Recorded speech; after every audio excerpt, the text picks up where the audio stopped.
Hello, everyone. This is Dale Sheldon with the Daily Dale, and we are doing the third episode of FlashGen, Flash Genealogy. Um, and tonight we have, a question from Sharon. Sharon is actually the mother of Ashley, who was our episode one FlashGen questioner, I guess would be the word. Uh, and just before I go into it, I just wanted to remind everyone, if you're not familiar with what this is, if you're new, you send in your Dear Abby style genealogical research questions, and I give myself 1 hour to try to solve it. And you can see my screen and the process that I go through, and I narrate what I'm doing and my thought process while I'm working on it.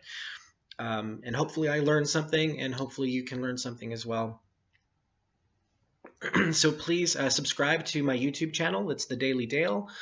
Please like the video. If any bit of it was helpful to you, it helps me a lot, so I can keep these going. And also feel free to comment if there's anything that you want to say. There's also a Facebook group, the Daily Dale-Genealogy, where you can join and have free conversation regarding genealogy, whether it's these specific videos or anything else that you might have. Maybe you have questions, but you really don't want the answers to those questions going live to the world on a public YouTube channel, and so maybe the group might be a better place for you. Although it really would help me to get some more questions, because after this one I only have one more. So if you have some questions, please send them to me so that I can continue with this series. So let's get to Sharon's question. She says, Dear Dale, my name is Sharon. My daughter Ashley told me about all the help you did for her. I was wondering if you can please help me find any information on my grandma, although all I know is her name is Isabelle McCumber. I think she was born in 1906, Fairbanks, California, and died in 1916 in the 1960s in Aberdeen, Washington State. She was married to Kenneth Shaw, then divorced and married Al Radley in Aberdeen, Washington. I always heard that her mom lived in a teepee. So that's interesting. I would really like to know what the story of that is. If she was born in 1906, approximately, her mother would have been born, 1880, possibly around that time frame. As a child, if she was Native American, she might have lived in a teepee, although teepees were not a common form of housing for Native American tribes in California. So I'm not sure. So we'll look at it. That may or may not be something that we can find any information on, but we'll give it a shot. Since this is Ashley's mom, I'm just going to use the same tree because it's just another part of the same family. And I'm not going to do this on while the clock is running, because I just want to show you something. So Ashley's family was the Selly and Mesman family, and but this is a totally different part of the family. I don't know how Isabelle McCumber relates to these individuals. But I want to keep it in the same family file, the same Selly family tree. So what I'm going to do is I'm just going to pick a random person. I'm going to take Maria Clark here, for instance, and we're going to add a mother to her and make it Annabelle. And I'll show you why we're going to do this in just 1 second. So we're going to add Isabelle McCumber.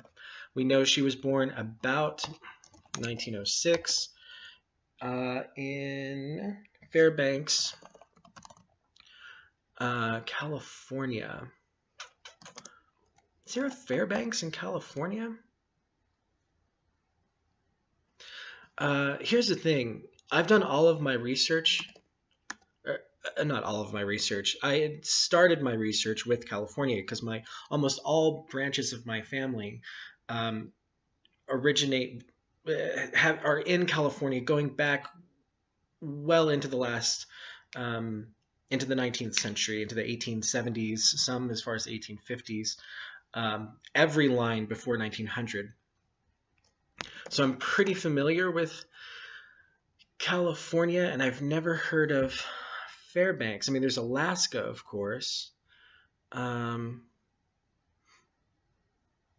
Fairbanks, what's this? Fairbanks, Irvine. Oh, that's a street as well. Just Google it. Fairbanks, California. I hope it's California because I have a lot of knowledge of California. Oh, what is this? Here we go. Fairbanks is an unincorporated community in El Dorado County, California. Okay, so that's must be it. Well, for the time being, we'll assume that's the Fairbanks. So that's in El Dorado, California, which is a not a very highly populated part of California. Let's see what else it tells us about Fairbanks. Excuse me, I'm trying not to sneeze. I had that same problem last night when I did this video. It tells us nothing about it. It is located 8.5 miles northwest of Pollock Pines. I've never heard of Pollock Pines either. 6,800 population in Pollock Pines. So, all right, anyway, let's go back and we'll try that. Fairbanks, it's not even coming up. Oh, here it is.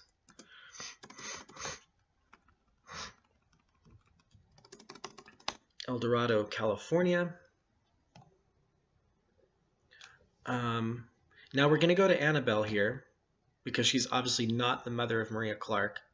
And we're going to go to Edit and Edit Relationships and remove Maria as a child. So now Annabelle is just hanging out there by herself in this little cloud of the Selly family tree. And I'm going to quickly add her husband. So she was married to Kenneth Shaw. And we know that ended in a divorce. And then she married Al Radley.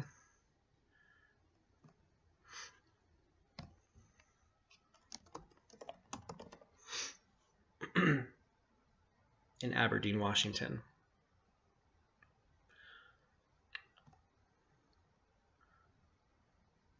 And did she say... Oh, she died in the 1960s in Aberdeen. So let's go ahead and add death information. I'm going to put about 1965 in Aberdeen.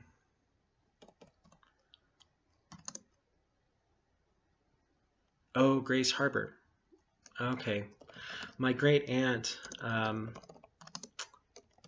died in Grays Harbor in 1964 when her yacht capsized. It was a big tragedy in the family. I haven't been familiar with Aberdeen, but I do know Grays Harbor. So, all right, so I'm going to put the clock on now for 1 hour. It is 8:45.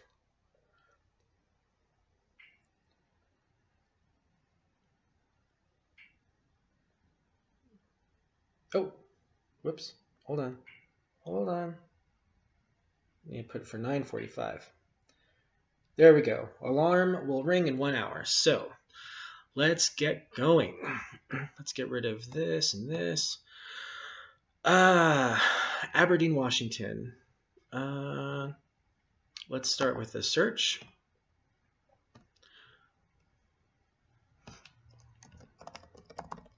We'll start with Isabelle McCumber and just, let's put as a keyword California, so it'll come up on anything at all.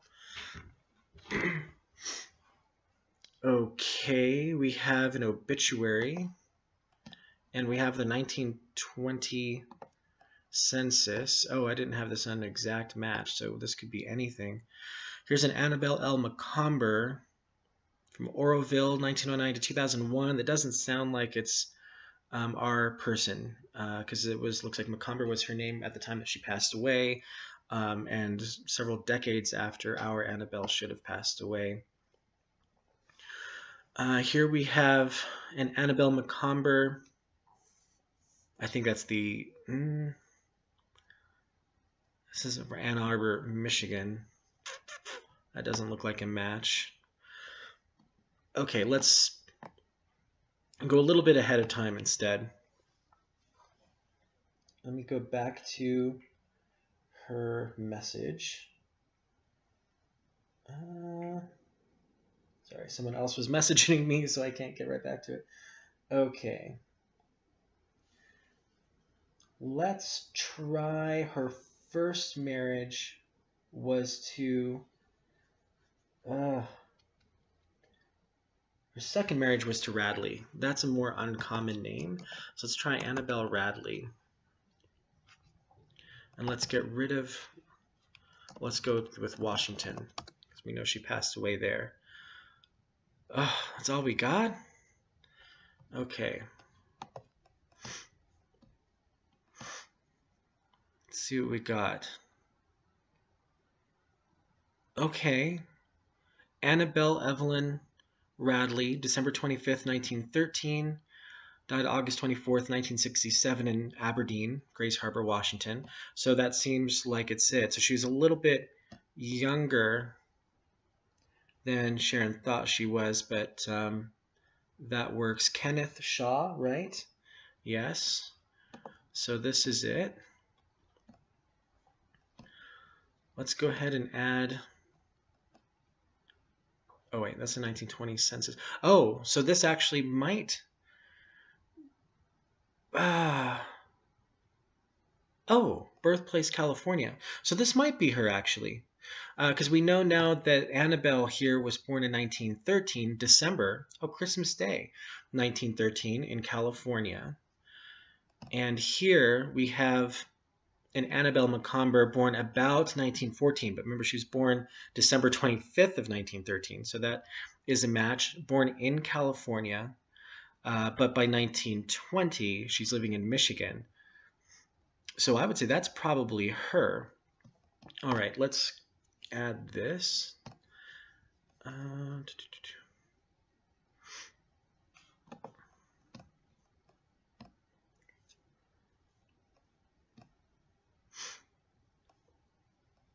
We're going to save to someone in our tree. As soon as it catches up with us. So we now have her birthday and death date. We have the full name of her first husband, Kenneth Shaw. Come on.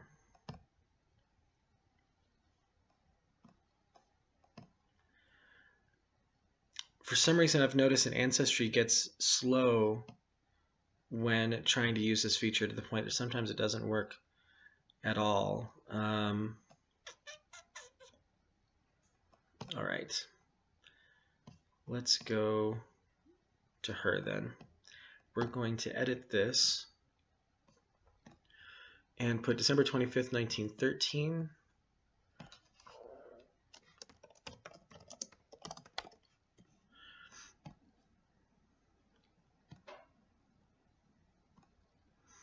And we're going to put August 24th, 1967.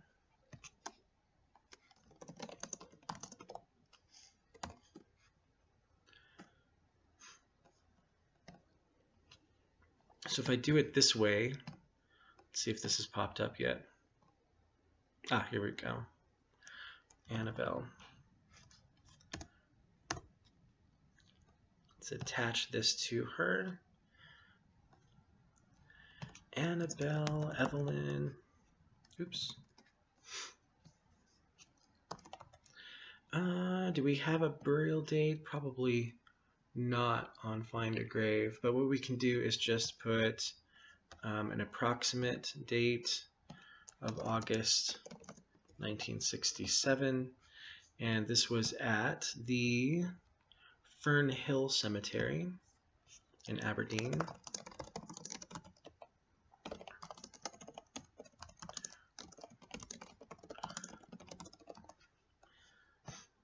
Okay. Let's go ahead and add Kenneth. Clarence.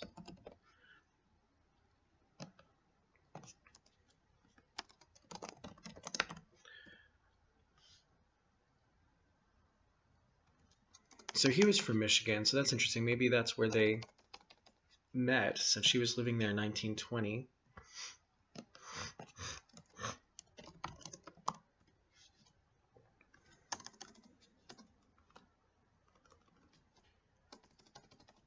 Okay. Do the same thing here. November 1963. Let's see where he was buried. He's at the same place.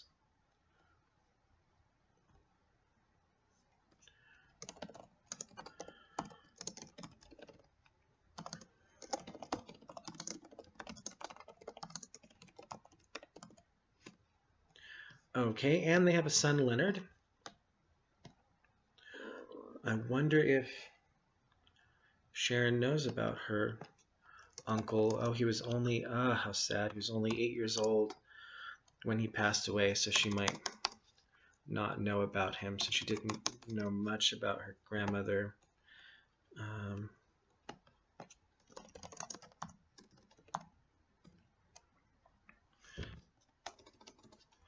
I always get rid of the county and I get rid of the USA. It's just a personal preference of mine. We're going to put August 1948 here. And let's see where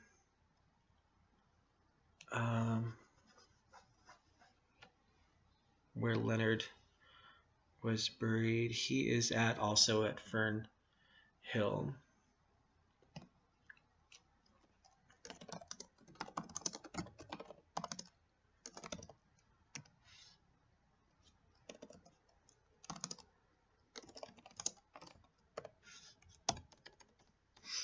Okay. So we've got a little bit more information now. Did it say anything else about Annabelle? No parents noted.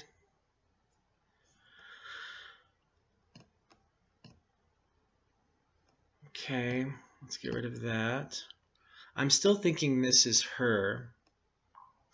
So let's open this up.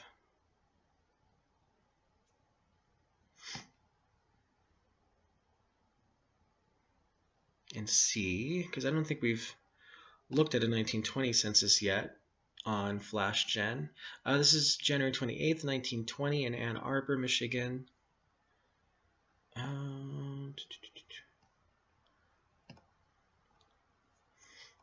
This shows Edward and Maud McComber, daughter Maud, son William, 3 more daughters, Edna, Gertrude, and Annabelle. They're living at 1001 Sybil Street in Ann Arbor.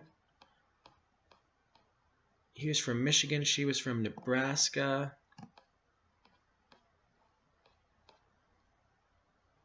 He was a laborer in a milling company. So she was from Nebraska. Her mother was great. Her maternal grandmother was Canadian. Maternal grandfather was from Wisconsin. Okay. So we'll hold on to that. Washington Death Index. This could be useful or not. There's nothing here. I mean, Sharon could order the original death certificate with this.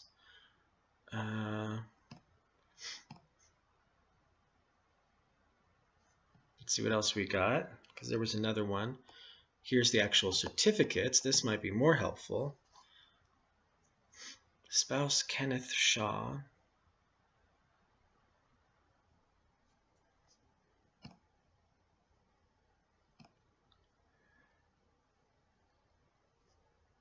Oh, this is for the son. Are we gonna be able to see an image of this? It's thinking. No. Um,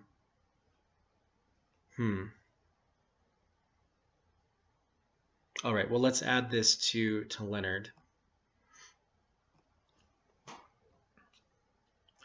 You know what? I want to check something while we're waiting for that. It's been a while since I've looked at it, but Washington State has a digital archive.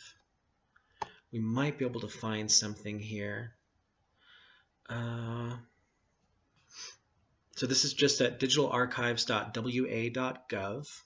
So this is an official archive of the state of Washington. And let's put Leonard Shaw. And we're going to search. And let's look at death records. We'll expand this. It's just a death index, Social Security death index.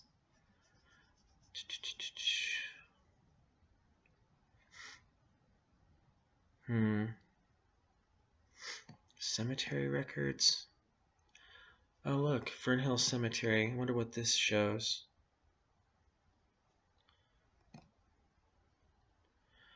No image. Fern Hill Cemetery, Leonard. Aberdeen Funeral Home, the location. There's no image, so we're not sure what the actual record says.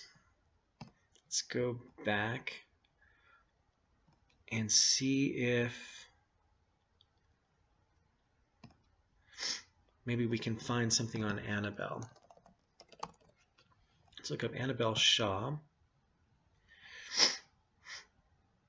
Clark County marriages. Annabelle Shaw to Richard Wesley Richardson is probably not our Annabelle. This is in 1950, but I'll just click on this just so you can see what these look like.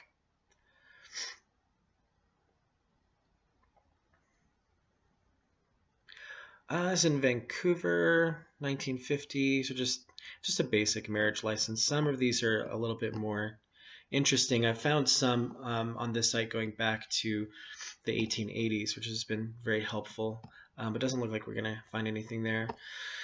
Okay, so Leonard.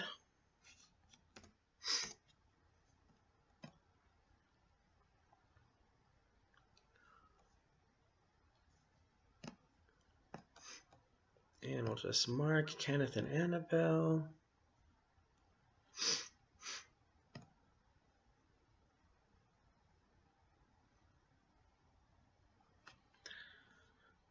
There's a few more things here for Leonard now. Washington death.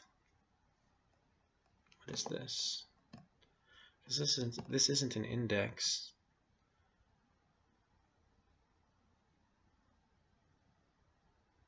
Isn't the thing that I just applied? All right, we'll go ahead and add this real quick.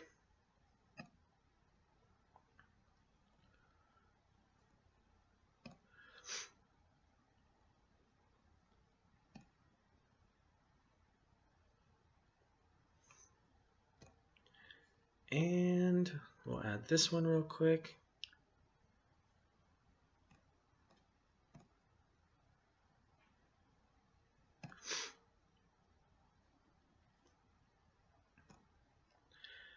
And let's see what trees we have here. Now, I never add trees as documentation because they're not documentation. They're, you never know what's going to be on them. There's only one tree. Both Kenneth and Annabelle are listed.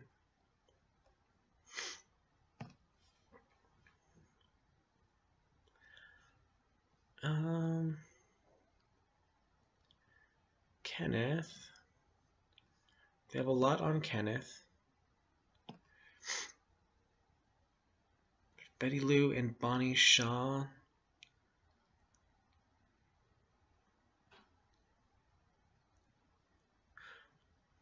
This is strange. I'm a little hesitant about this tree because they have Kenneth with 3 different wives, all named Annabelle. One is Annabelle Evelyn Radley, which we know is our Annabelle, 1913 to 1967. But here's Annabelle McComber, which was her maiden name, 1913 to 1994. This is why you should never put married names for women, because married names are constantly changing. Just always put the maiden name, because, and then I don't know what this Annabelle is, but it seems the same. She's at the same age. 3 all named Annabelle. Well, I'm thinking we know that our Annabelle died in the 60s, so this seems to be ours here.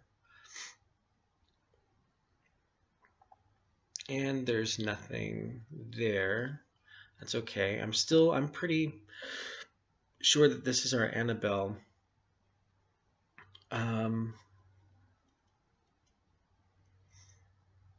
But so far there's no real way to confirm that 100%.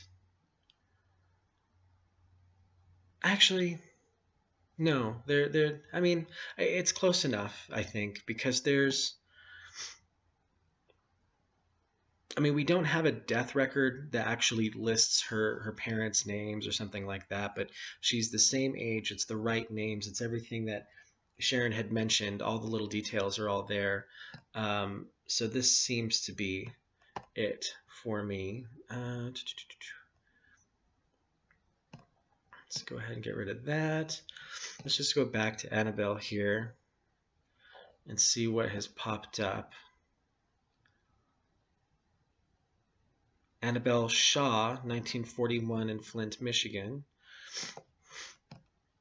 And here she's in Ann Arbor. Okay, so this is good. So this is helping to confirm that she was in Michigan with Kenneth. What I'm going to do is I'm going to add this as well. And I like to put, excuse me, the actual address. So they lived at, I don't know what this, never seen that before on a city directory. So it has 505 in parentheses, 517. Normally, though, I would say that the house is 1320 East James. He's an auto worker for Fisher Body. And let's put, so 1320 East James in Flint, Michigan. So first Flint, Genesee, Michigan. Okay. And 1320 East James. Put street. I'm going to copy that. Copy is good. If you do Control A, it will select the entire line. Control C to copy. And I'm going to select Kenneth here. And Control V to paste that on. And I'm going to go over to Kenneth real quick. Actually, no, I'll just do it here because she's our primary one. Now I'm going to just note that this is from a city directory with husband and auto worker with Fisher Body.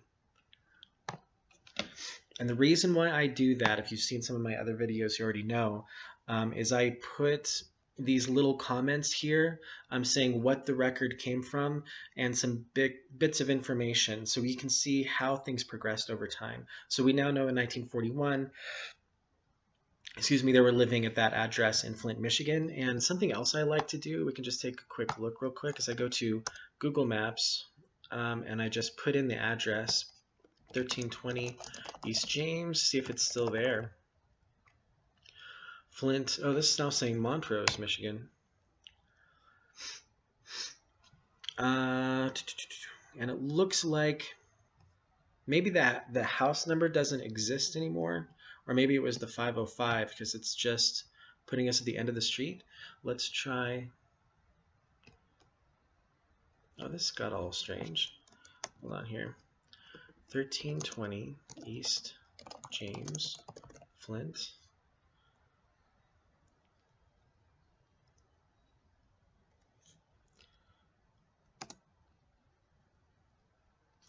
See, it's doing this weird thing. It's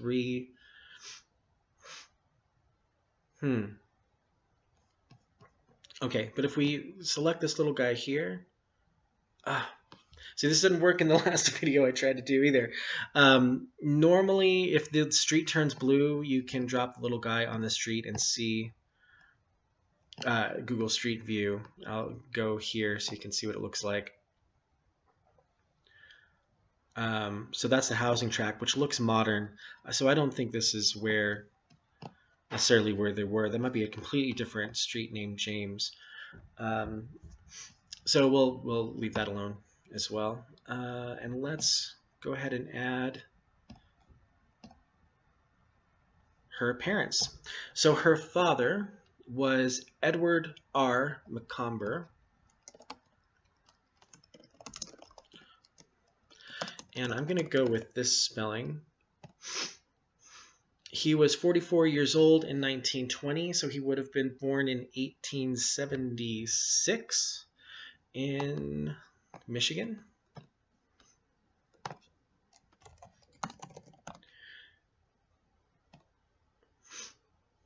And her mother was named Maud L.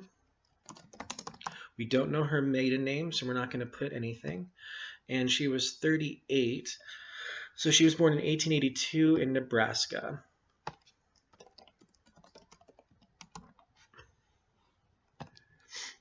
I'm kind of disappointed we haven't done anything in California yet, because I really love doing California genealogy. So let's look at Edward, though, and maybe we can find something on him.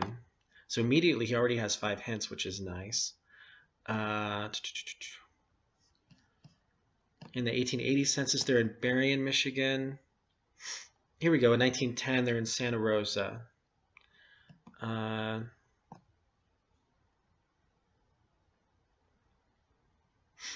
Oh, here's his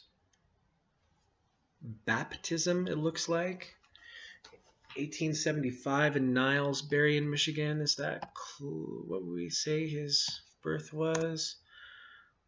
I think it's 1876. Okay, that could be. Niles, Berrien, Michigan. I also have ancestry there in that town. At the same time, the Bort family lived in Niles, Michigan. So let's work on this. We're going to first add the 1920 census. And we have it already up here.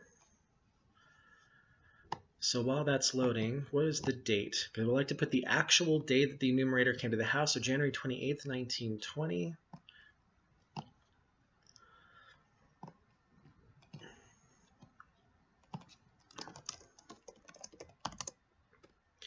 And to save time, I'm not going to go through all this, but I usually copy this date on all of them. And I usually copy the address. So 1001 Sybil Street in Ann Arbor, Michigan. And then what I do is I put in the census, that it is a census. Remember, in the description, I put what the document is and some basic information. So I'm going to put with wife and 1, 2, 3, 4, 5 children, and he was a laborer for a milling company.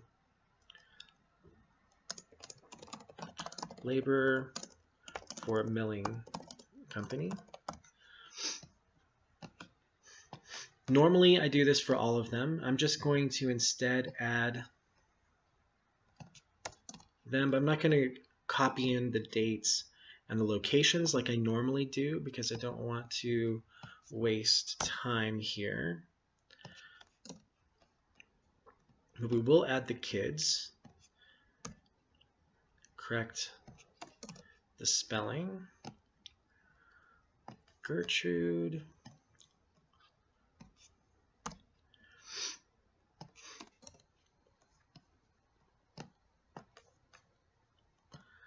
And Annabelle. Just for Annabelle, since she's one of our main people, we're going to go ahead and put her So was it 1001 Sybil?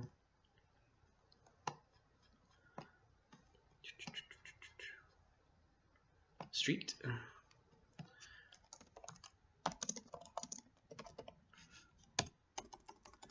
And the date was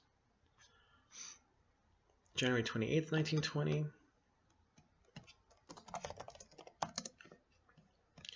And for this, we're just going to put census and with parents. Was she attending school or something? Do we know that? Oh, she's only 6 years old. Okay.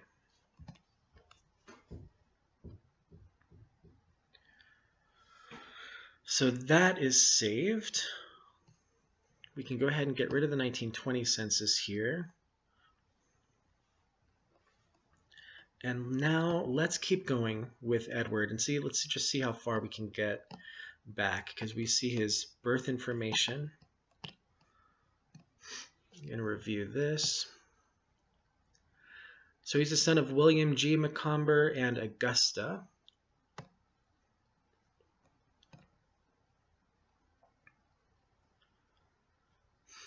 Does it have a baptism date? No. Why is it not putting? Okay, we're just going to leave that alone. So we're going to put August 5th, 1875 in Niles, Aberdeen, Michigan.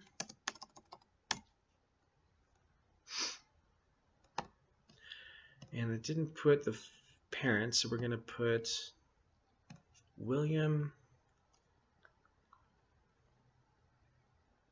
Come on. William G. and Augusta.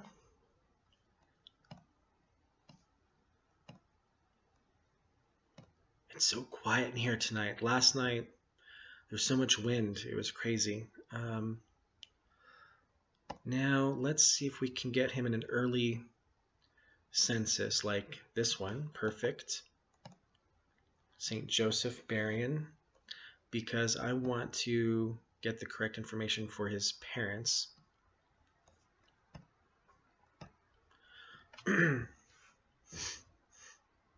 So if you haven't seen an 1880 census yet, ooh, this is very light. It's a little bit going to be hard to read.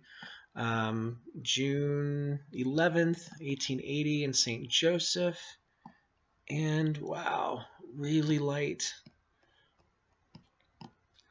Let's zoom in and see if we can find them. House, maybe Wallace, Brenna. Oh, very funny. And highlighted, that helps.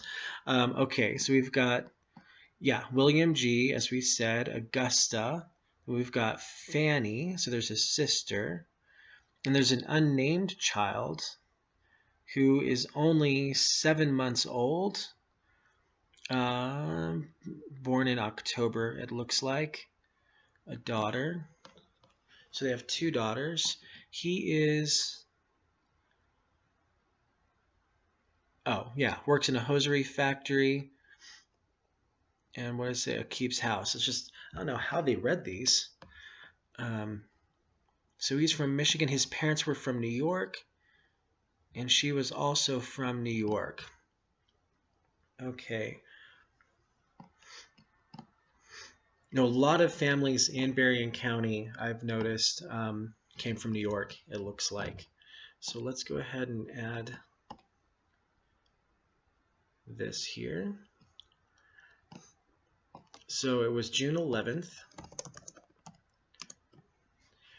in St. Joseph. And we're just going to put census with parents. We're going to add William G, which will give us his birth, 1843 in Michigan. We'll leave this alone for now. Augusta, we have New York, 1842, and we'll add Fanny. So again, normally I add in the actual day of the enumeration and the specific location if we have it, and I change all the descriptions to census and whatever we know about the individual from that record. But just to save some time, I'm leaving all these alone, and we're going to keep going. Okay.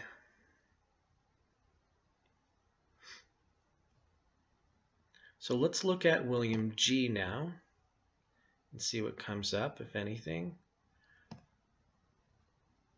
So we're now back to 1843. Oh, here we go. William George McComber married Helen Augusta Edwards in 1868 in Niles. So that's beautiful. Let's go ahead and add that.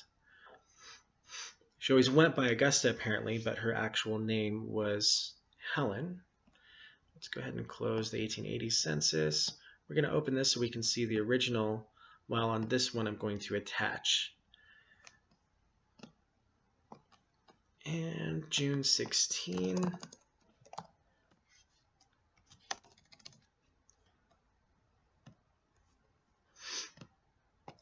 We now know his middle name is George. We know that her name is Helen Augusta Edwards.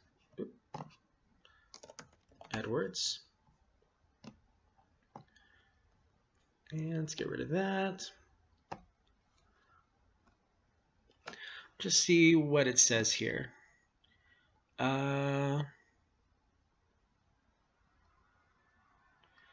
Full name of bridegroom and bride. So here we go, William George McComber. So this is interesting. At this point, it's McOmber and Helen Augusta Edwards in Niles. Age 25 and 27. Birthplace of each, Berrien,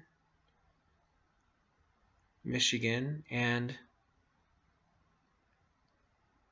what does that say? Is it Limerick, New York? Occupation of bridegroom, a civil engineer. Very nice. Very good occupation.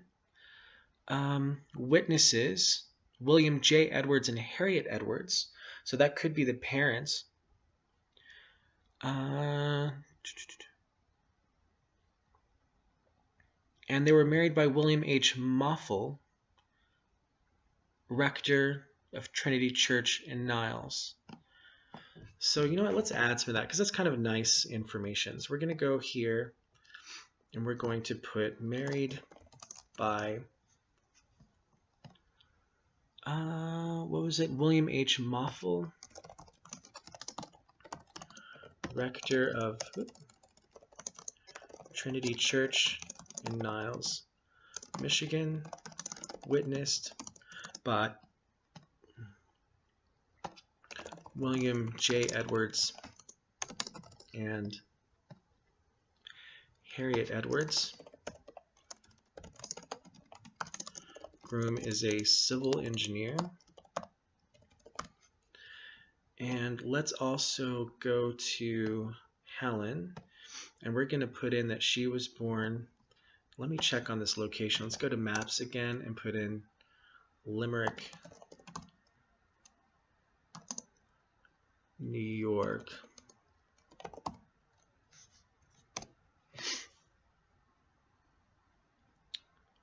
Is this a place?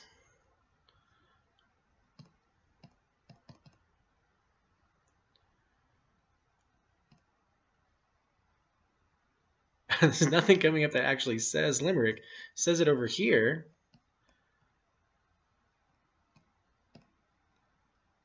Oh, Limerick. Guess that could be it. It's hard to say. I mean, this seems to definitely say, let's zoom in so we can see it better.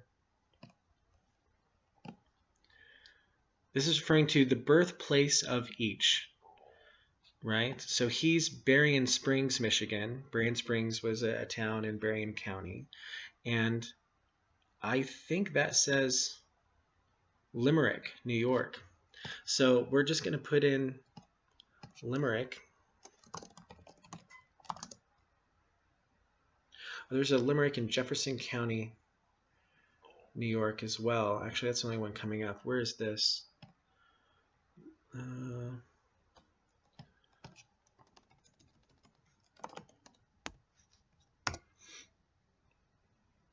It's the same place. So I think that's the only one coming up. So let's go with that. And we'll just put here marriage record notes, Limerick, New York, Jefferson County specifically is not confirmed, just in case there's another limerick. And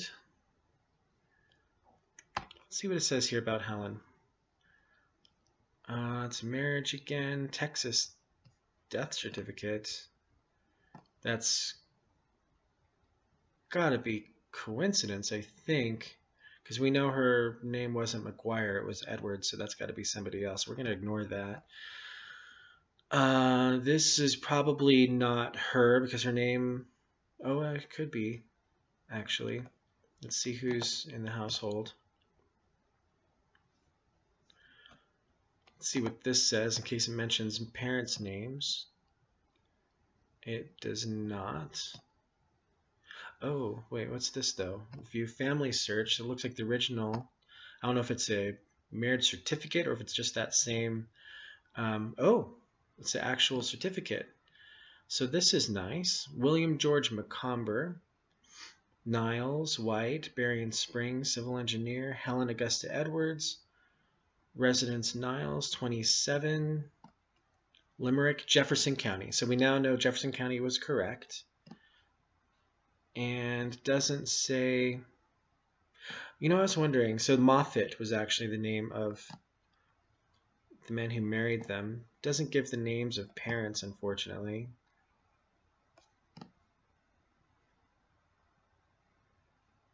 That's the next one. So let's go back. See if there's any additional information. No, it's a different one now too. Okay, so let's correct that. So we know now. Wait. I'm all over the place. Okay, well, let's look at this real quick. Helen McComber, 1910. I don't think this is her. So let's get rid of that. Let's go back to facts. And we're going to edit this. We know that's correct now.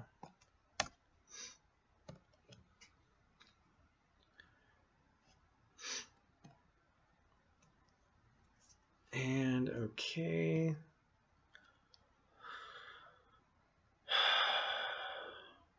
Let's add this.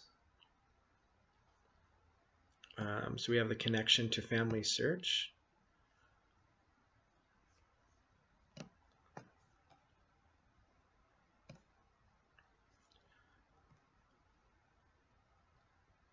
Go ahead and close that. I want to correct this because we know it's not Moffel, it's Moffat.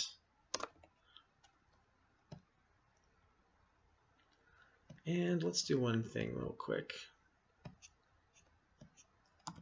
Not maps, Google. I'm going to look up Trinity Church in Niles, Michigan.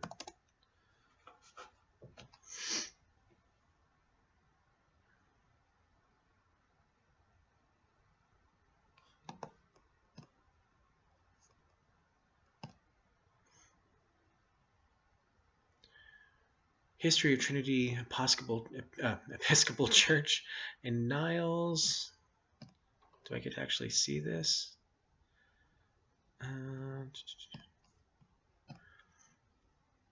Oh, that's what it looks like. So it looks like it could be old enough to have been the original church. Okay, so let's keep going. Keep going. William Jefferson McComber. We already have that. Let's go back to William. Let's see, he was born in Michigan in 1843.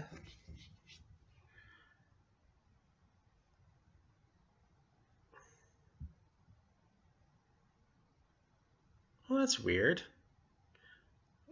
Oh, this must be a child. Indiana Select Marriages. William H. McComber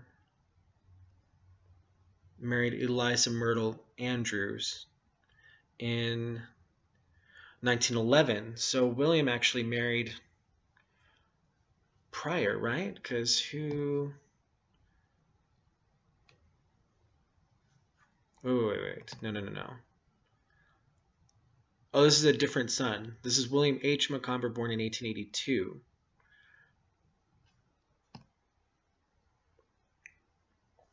We didn't have him yet because we only looked in the 1880 census. So this is a third child for William and Helen. So let's go ahead and add that child. We're going to add a son. William H. He was born March 24th, 1882 in Niles, Michigan.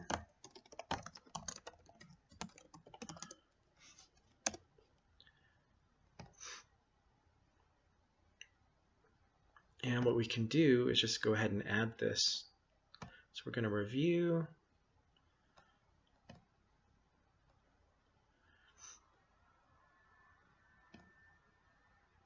Nope. We're going to add Helen, and we're going to add William H.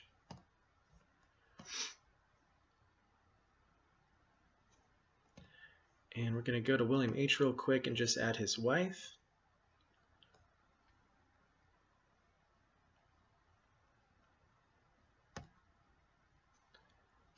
Eliza.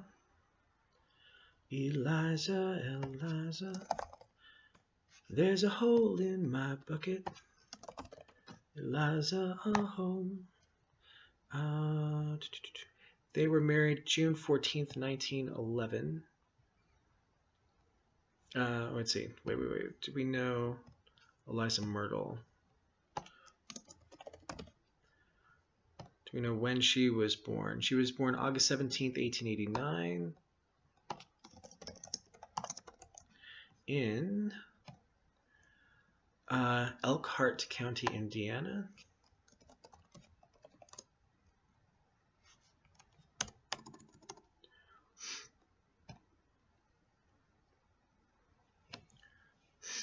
Okay, let's look at William real quick.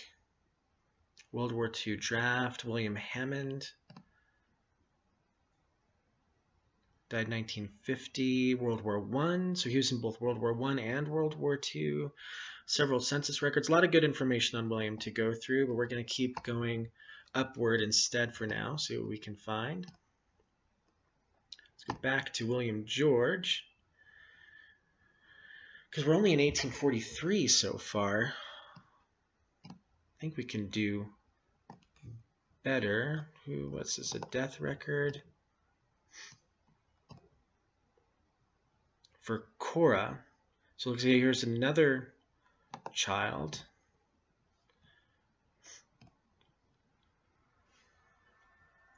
Cora Dennison,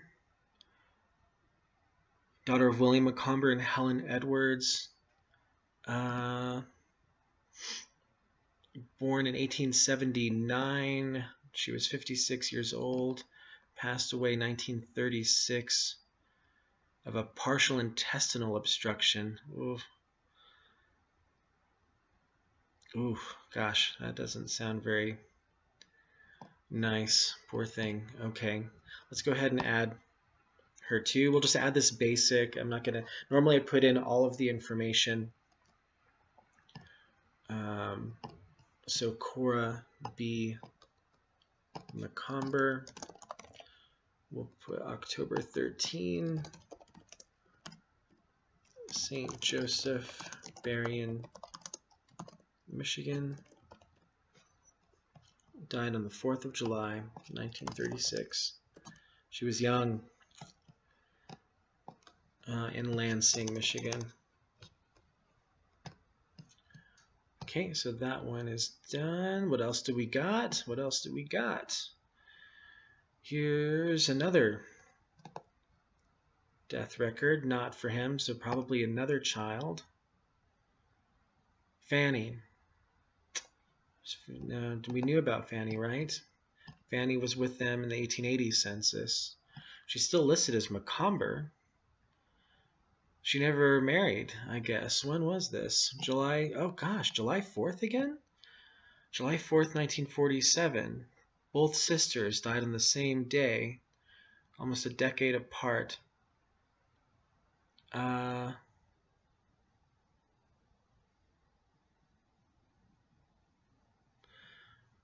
Diabetes. Same family, though.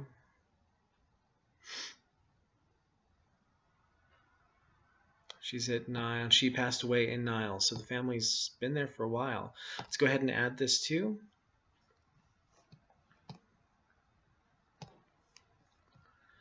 We now know that Fanny's middle name was Anne. And it's interesting, this is showing McOmber again. So at this time, I mean, the name did change later. We saw it with C's, but lately in these earlier records, there was no C, it's just McOmber. So she passed July 4th in Goshen, Elkhart.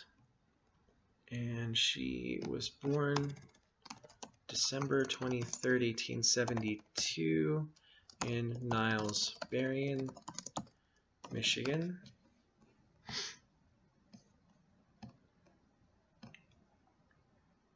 Okay, so we're now up to 4 kids for William and Helen.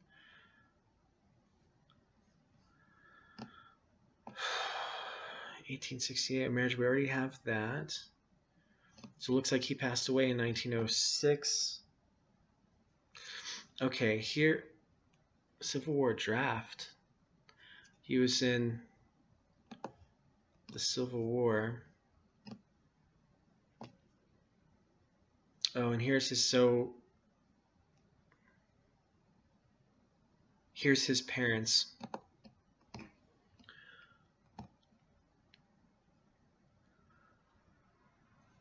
Okay, so we're getting farther back now. Before we get to this, let's look at this. So we've got William G. McComber, born in 1844 in Michigan. That's right. Residence, we'll get rid of the residence part. Passed away February 22nd, 1906 in Ionia City. But most importantly, this gives his parents' names, William H. McComber and Julia Emerson. I'll put William H. And we're going to fix this to Omber now. And Julia Emerson.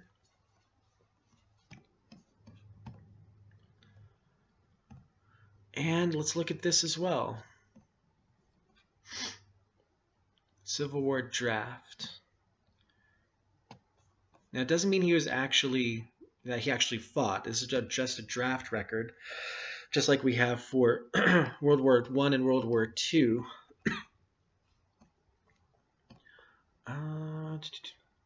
So McComber, where is he? Oh, here's a Joab McComber, married from New York, age 30, could be a relative, and William G. McComber, 20, farmer, white, single, from Michigan. Excuse me, no information. We'll go ahead and add this. July 1, 1863, Niles, Berrien, Michigan, and just so we know what this was, this is a Civil War draft. Registration, single farmer.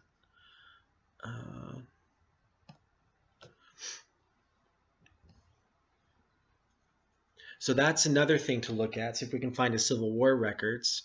That would be very interesting. Let's keep going. William H. McComber.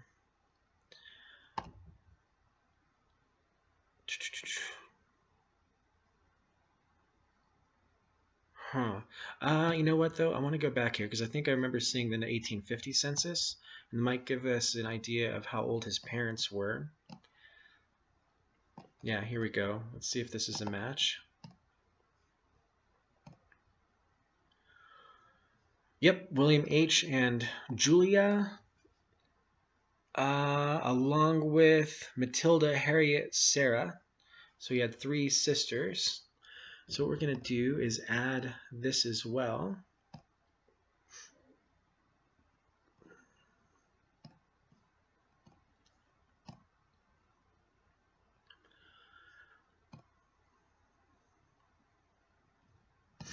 Let's see what the date is. We've got a date. Ooh. William was a distiller. Oh. He was a wealthy distiller. William H. McComber. His real estate is worth $20,000 in 1850. That's an incredible amount of money at that time. Let's take a look at currency inflation calculator. And we want to see, is there one that does 1850? This is 1860. That's not, this is only doing from 1913. Morgan Freeman. Let's see how far back this one goes. Here's 18. Oh, wait, maybe I can change this. Let's try if I just do 1850 and do 20,000. Oops. 20,000 in 1850 is $500,000. That's pretty good. That's not bad. And of course, it's hard to say, exactly how accurate this is, but that's quite a bit of money. And a distiller, which is interesting to me. So let's look at William H. McComber. Wait, McComber. Niles, Michigan.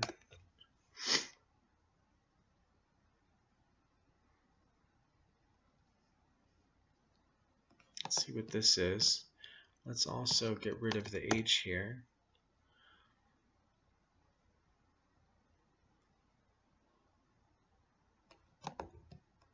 This I want to see. What is this? Oh, I don't have newspaper. Or do I have newspaper archives? Let's see. Why say murder? The second chapter organized in Michigan was in Niles in 1844. Dispensation was issued by the Deputy General Grand High Priest authorizing 5 companions residing in Niles, 2 in Cassopolis, 2 in St. Joseph, 1 in Edwardsburg, 4 in other parts of Cass and Berrien counties. The first high priest of this chapter was blah, blah, blah, blah. This, however, did not make these companions less loyal to Niles as their chapter home. At the first meeting held under the dispensation, the petitions of William H. McComber and Rufus W. Landon were received. Both of these companions afterward became Grand Treasurer of the Grand Chapter and Grand Lodge. So this is what exactly? Freemason Lodge, it sounds like. At this time, the only lodge of Freemasons in Michigan was in Zion. So they were Freemasons in Niles. I think the Borts were as well.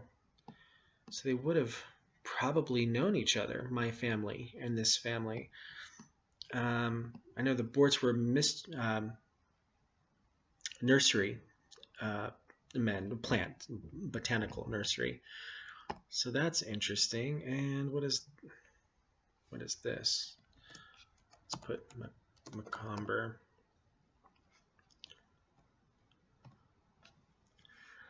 Dr. Fred McComber established the Berrien Journal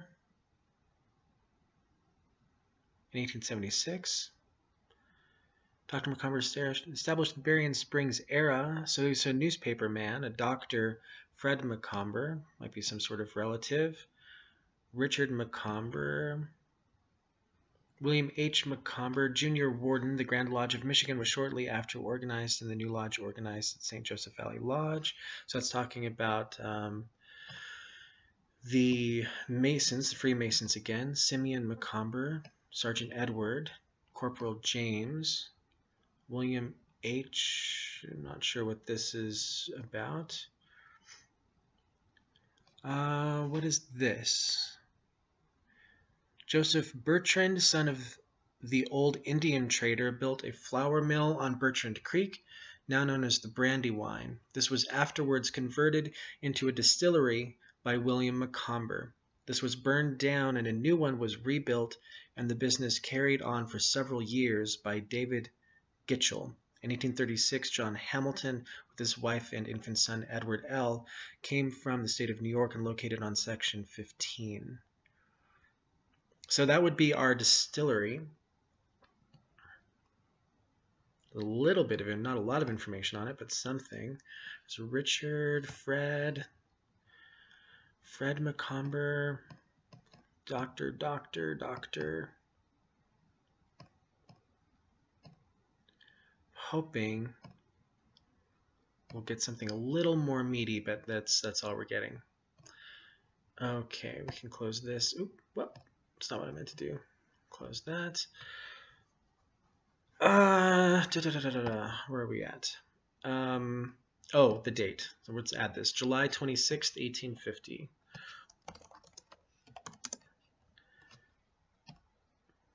And what we're going to put is we need to go here, and I want to put in that he was born when and where. So William was 44 in 1850. So he was born in 1806 in New York.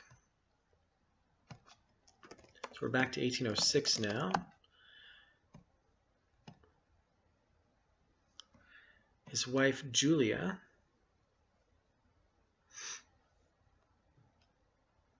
A.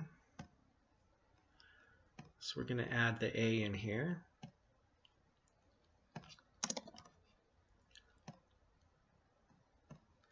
She was born. How old is she? She is 40 years old, so she was born 1810 in New York.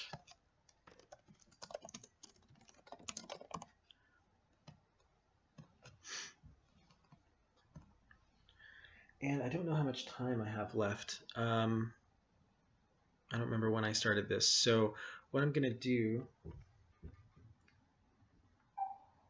Okay. We could keep going. I kind of want to keep going. But... Well, let me just look real fast here. So we have some population schedules, 1850 census, 1860, death index...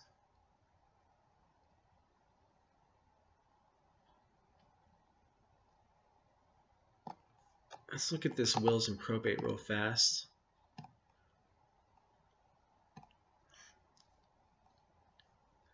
Administrative, oh wow. Probate of, no, I just ran out of time. Okay, let me just finish this up. So let's look at this will and probate. William H. McComber. Probate was filed April 15, 1861, so he would have died before that time. Let's just look at, if you haven't seen what these look like. Sometimes these can be incredibly long and have an incredible amount of information. I found one for my family, actually the Bort family now that I think about it, but it was in Sacramento in the 1850s.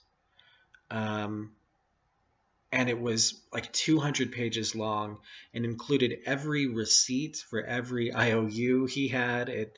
It was incredible. Of course, he also, this particular ancestor, was murdered in 1855. I think he was shot. So there was a whole trial. I actually started writing a screenplay about it. It's really, really interesting. So this is what these look like. Rufus Landon and Buckley something. I mean, often these have terrible handwriting. It's hard to see what a lot of it is. But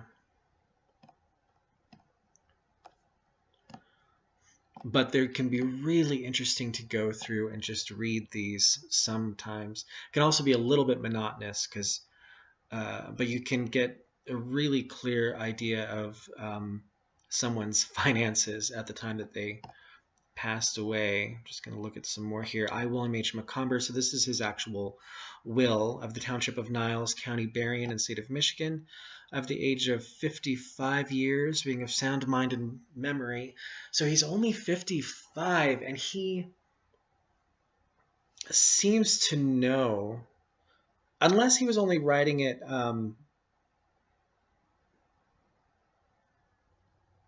out of good business sense, which, considering the amount of money that he had, that probably would have been a smart thing to do. So at the time that he wrote this, doesn't necessarily mean that he knew that he was dying. He might have wrote it preemptively, just in case something happened to him, because it does just say, of sound mind and memory, do make, publish, and declare this my last will and testament in manner following, that is to say, first, second. This is very common verbiage, legalese verbiage for these wills.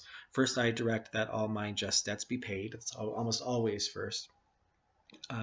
Sometimes that's second. Sometimes first is regarding his soul going to God.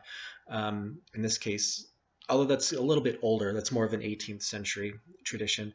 By this time, it was more common to start off with debts to be paid. Second, I give and bequeath to my daughter Matilda such sum as shall make $1,500, including whatever amount may be due at the time of my decease, on a mortgage executed to me by Francis McComber on the 4th day of January 1861, and which mortgage I have assigned. Notice here the F, that was a common old form of the first S, assigned to my said daughter. My wish and intention being that my said daughter Matilda shall have the just and full sum of $1,500, of which the said mortgage shall be a part. Third, I give and bequeath to my daughter Sarah the sum of $300. Fourth, I give and bequeath to my son William G. McComber, which is one of the ancestors we're looking at here, all the rest, residue, and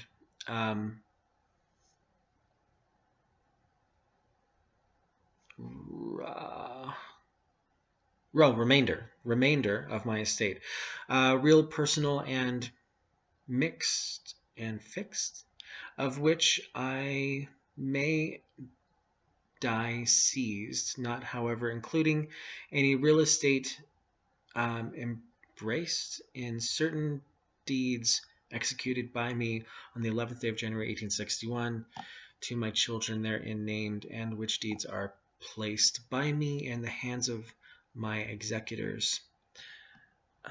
So a fairly common will, nothing out of the ordinary.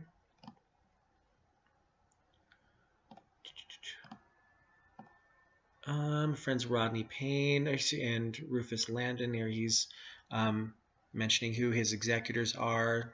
Specifically, it's kind of nice that he refers to them as his friends. That's not very common, because they're not always friends. They might just be just well-respected locals. So this is great. Did I add this yet? Let me just add it real fast. So she has this. Of course, there's lots here to look at.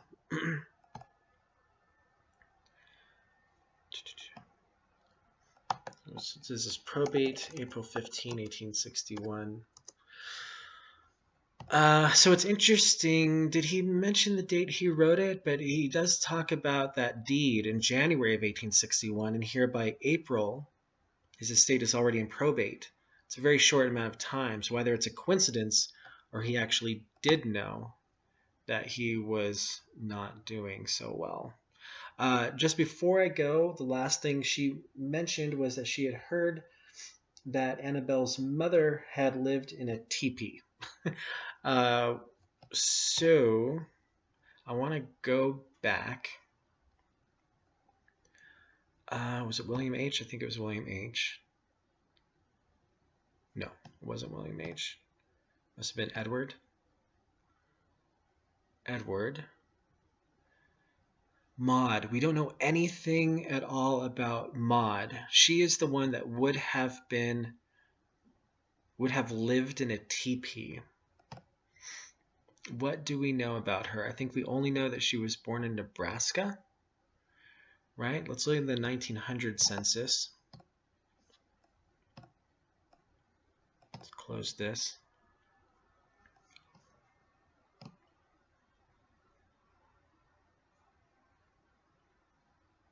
Oh, in 1900, he's still living with, they haven't married yet at this time. So look at 1910.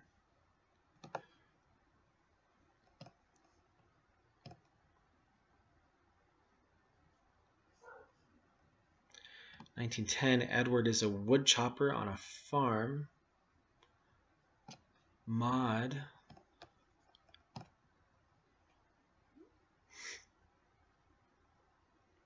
Let's see what we find out about Maud here. Maud was 25 years old in 1910. They had been married for 5 years, so 1905. She had had 3 children. This is one of the things that I like about the 1910 census. It lists, is that a 5 or a 3? No, I think it's a 3. It lists the number of children that every woman has had and the number that are still living. So again, the census, she was born in Nebraska, parents from Wisconsin. Not a lot of information, unfortunately. Let's go ahead and add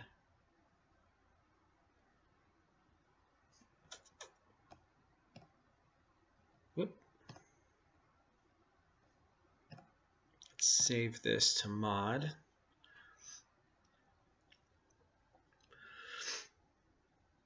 Come on, come on. I'm running out of time. Well, I already ran out of time.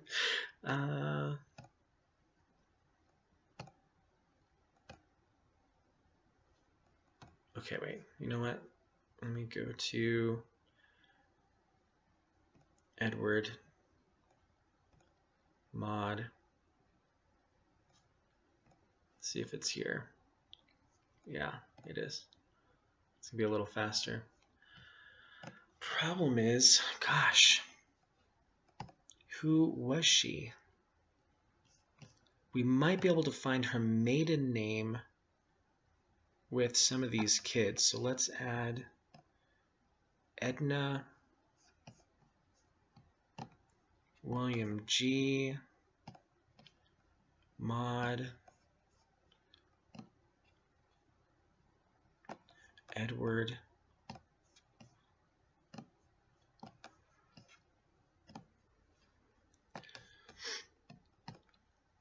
I just want to try to identify Maud first before we go. Keep going over. I'm supposed to only give myself an hour, but I can't help myself. I just can't do it. Let's look at Gertrude. And let's hope that we can find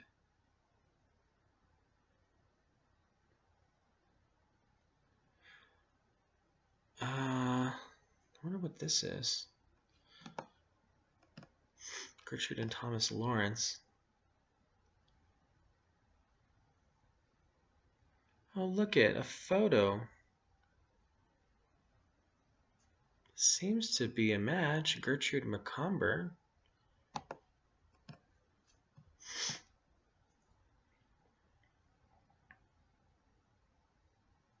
Here we go. Edward R. McComber and Maud Rayon. Huh. Married Thomas Lawrence. So here this family included a photo. So that's really nice. Let's add this to Gertrude.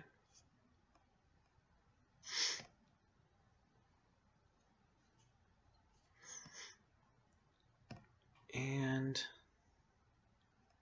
let's try Edna. If anything more pops up, nothing. Let's try the brother.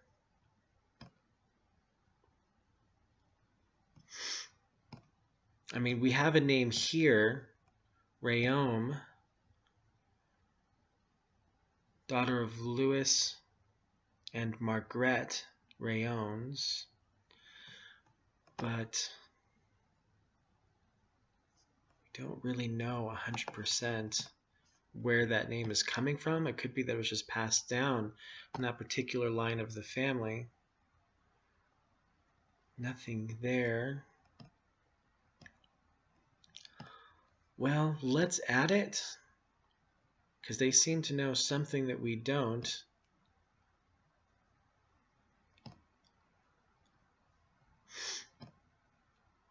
Oh, wait, that's not what I want to do.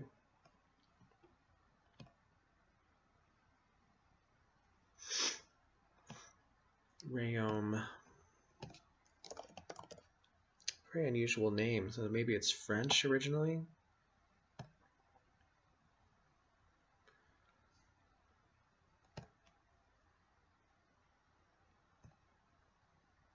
Let's add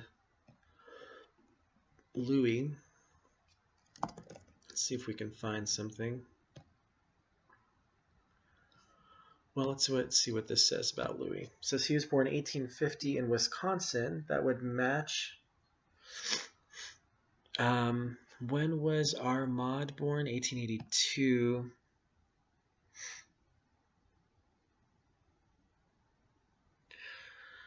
They were married in 1905. In 1910, they're in Wisconsin still. No, in Nebraska. Oh, here, 1900. See, only 17 in 1900. Oh, how can that be? That's not possible. There must be a false record added here. Son of Joseph Rayome and Sophia Provost. Well, we have a lot more to look at, so I would look at that. I guess that's it for now, because I am way over my time. And thank you again for watching. I hope I can do a lot more of these. This wasn't as exciting as I usually do. I'm really tired. I've been staying up way too late all this week, but I'm going to try to keep doing these as much as I possibly can. So please send in your questions, see what all we can find out. And if you liked the video, please like it on YouTube. Please subscribe to my channel. I need subscribers. I think I only have 58 right now. I need to get 100 in order to get my first unique address on YouTube. And please also join us on the Facebook group, the Daily Dale-Genealogy.